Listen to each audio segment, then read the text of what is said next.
मनीष भाई, जो ये पूरी परिस्थिति आज देश के सामने खड़ी है, जो ये सिस्टम जिस तरीके से कोलैप्स होता चला जा रहा है, आखिर उपाय क्या है इसका? समाधान क्या है इसका?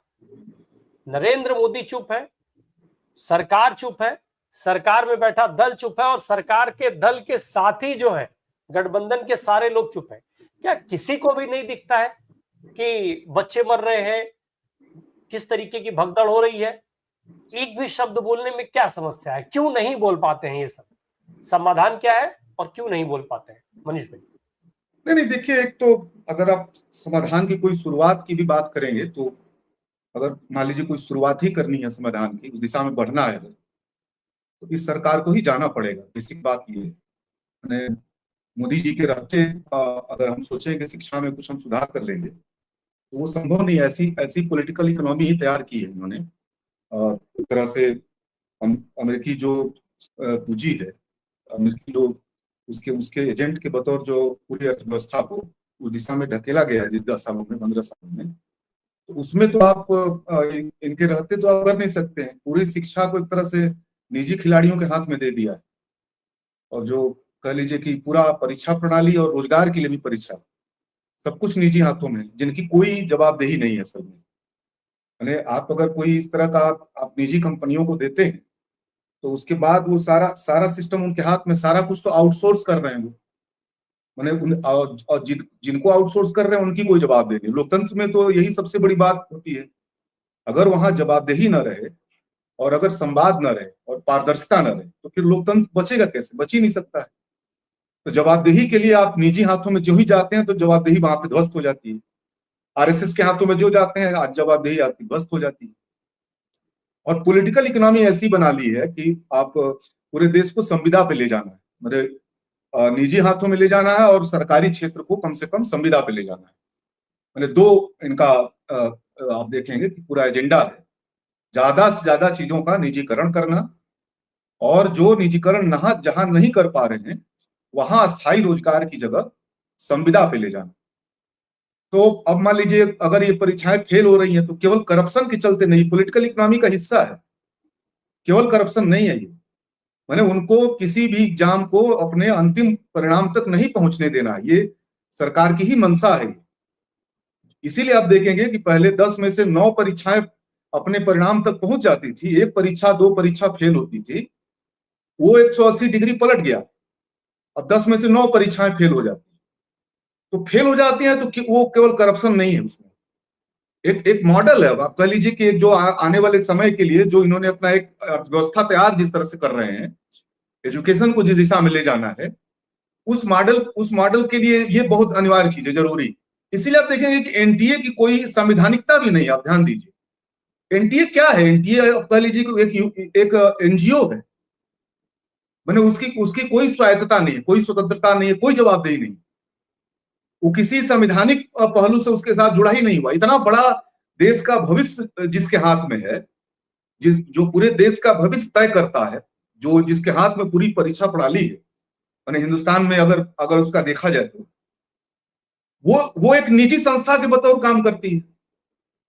उसकी कोई संवैधानिकता नहीं। आप कल्पना करिए ना, क्या ऐसा क्या लगता है कि ये अटकल बच्चू है? जानबूझ के ऐसा किया जा रहा है, जानबूझ के ऐसा तैयार किया जा रहा है, जानबूझ के परीक्षाएं फेल हो रही हैं, सचेत ढंग से हो रहा है, क्योंकि इस इकोनॉमी में उनके पास स्पेस नहीं है। आप ध्यान दीजिए ना, पिछले 10, 12, 15 सालों में ये खुद ही कह रहे हैं, 2017 में ही संसद में स्वीकार कर लिया कि 45 साल बाद ऐसी बेरोजगारी, 45 साल बाद ऐसी बेरोजगारी 2017 में ही स्वीकार कर लिया। उसके बाद तो अर्थव्यवस्था और सिकुड़ गई है।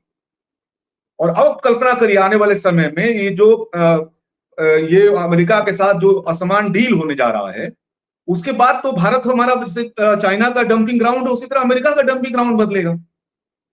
हम प्रोडक्शन हाउस की तरह रह नहीं जाएंगे। हमारे यहाँ माल अटा पड़ा रहेगा।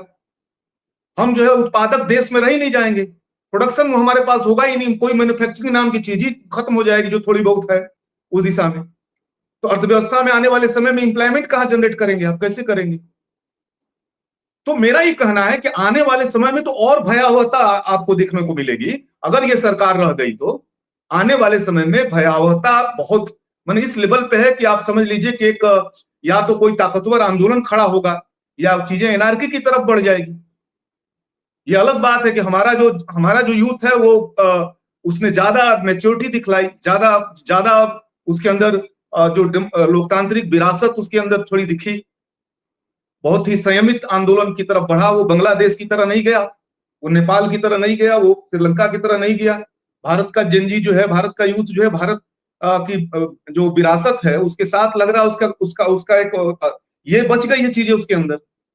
जो डेमोक्रेटिक जो दायरा है, जो पहलू है भारत का, जो आजादी का इतिहास है, जो जिस तरह से हमारी आजादी भी हमने जिस तरह से लड़ के हासिल की है, जिस प्रक्रिया में, या उसके बाद भी जो हमारा पूरा हिस्ट्री है, उससे वो थोड़ा वाकिफ है।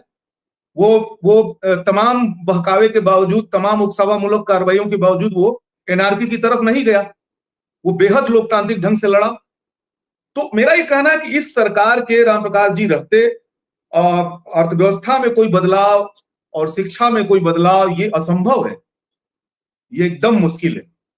अब तो ये है कि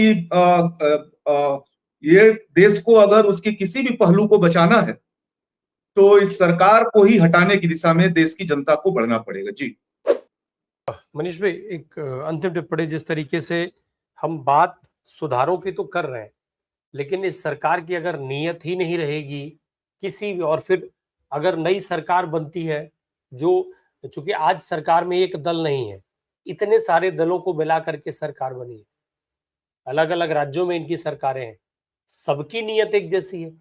अगर ये सारे लोग इसी काम में लगे हुए हैं, उसके बावजूद भी सुधार नहीं है, तो फिर सुधार की गुंजाइश कैसे बनेगी और क्यों बनेगी? जब जहां पैसा कमाने का ऑप्शन मिल रहा है, उस ऑप्शन को दूर क्यों किया जाएगा? क्या ये सवाल नहीं है आज? नहीं, देखिए वो पूरा 90 के दशक के बाद की जो पॉलिसी चेंज हुई है, न्यू इकोनॉमिक पॉलिसी, जो अब उसके कह लीजिए कि 30-35 साल हो गया वो, अब उस पूरी पॉलिसी की ही समीक्षा का दौर आ गया है। अब उसको उसको नए सिरे से उस पर थोड़ा, जो भी सरकार आए, जो भी आंदोलन है, जो भी मूवमेंट है, किसान आंदोलन है, मजदूर आंदोलन है, नौजवान आंदोलन है, उस पॉलिसी पे अब नए सिरे से सोचना पड़ेगा। न्यू न्यू इकोनॉमिक पॉलिसी, जो उदारीकरण की जो नीति 90 के बाद जो ला दी गई भारत पर, अब तो उसके समीक्षा का समय हो गया, बहुत पर्याप्त समय हो गया। वो कंप्लीटली फेल्ड मॉडल है, कंप्लीटली फेल्ड है एकदम। मतलब उसमें आप कोई स्पेस ही नहीं है। मैंने वो एक ऐसा मॉडल है जो बेसिकली कुछ लोगों को बहुत जरूरत से ज्यादा ताकतवर बनाता है और बड़े पैमाने पर लोगों को भयंकर दरिद्र बनाता है। ये जो मॉडल है, इस मॉडल को ही पिछली सरकारों ने भी आगे बढ़ाया। इस सरकार ने उसको और ज्यादा संगठित तरीके से आगे बढ़ाया, और ज्यादा कह लीजिए कि उस लेवल पे बढ़ाया। अब लेकिन ये पॉलिटिक्स, अब इसका कह लीजिए इसके नैरेटिव संकट में चले गए हैं। ये इतना ज्यादा संकट बढ़ गया है देश में, बहुत ज्यादा संकट बढ़ गया है। तो उसके चलते ये जो हिंदुत्व का नैरेटिव है वो ढह गया है। अब देखिए वो संकट में चला गया। वो जो मोदी ब्रांड था वो लगभग बिकना बंद हो गया है। और जो राष्ट्रवाद था, इतना ज्यादा झुक गए ट्रंप के सामने, इतनी ज्यादा उनकी दलाली साफ साफ दिखने लगी, तो वो राष्ट्रवाद भी ध्वस्त हो गया। ट्रंप ने उसको ध्वस्त कर दिया।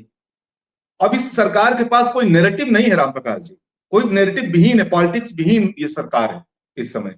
उसके पास केवल अब मशीनरी है, केवल मशीन है, मनुष्य नहीं उसके पास अब है। और मशीन के बल पर लंबे समय तक कोई तनाशाह भी शासन नहीं कर सकता। उसको भी थोड़ी बहुत पॉलिटिक्स करनी पड़ती है जहां चुनाव नहीं भी होते। तो अब राजनीति जो है चुनाव से थोड़ी बाहर आ गई है।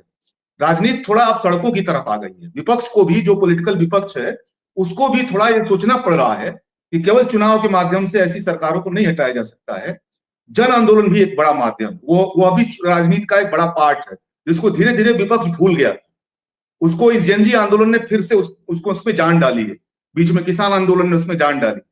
तो मेरा ये कहना है कि ये सरकार एक तरफ भयंकर संकट है और दूसरी तरफ ये सरकार बिल्कुल नैरेटिव विहीन हो रही है। तो जाहिर सी बात है, इसको जाना है। कब जाना है ये थोड़ा बस हल्का फुल्का हम लोगों को इंतजार करना है। जाना है। विपक्ष का भी मैं देख रहा हूं थोड़ा बदला हुआ मूड है, थोड़ा सा एक चेंज वाला मूड है। अब वो अभी और ठोस रूप से उसकी पॉलिसी आनी बाकी है तमाम सवालों पे, सामाजिक न्याय के सवाल पे, अर्थव्यवस्था के सवाल पे, तमाम सवालों पे उसके और पहलू आने हैं, लेकिन वहां एक चेंज है, और वो चेंज अगर मुकम्मल चेंज की तरफ बढ़ेंगे तो ये सरकार और जल्दी चली जाएगी। जी।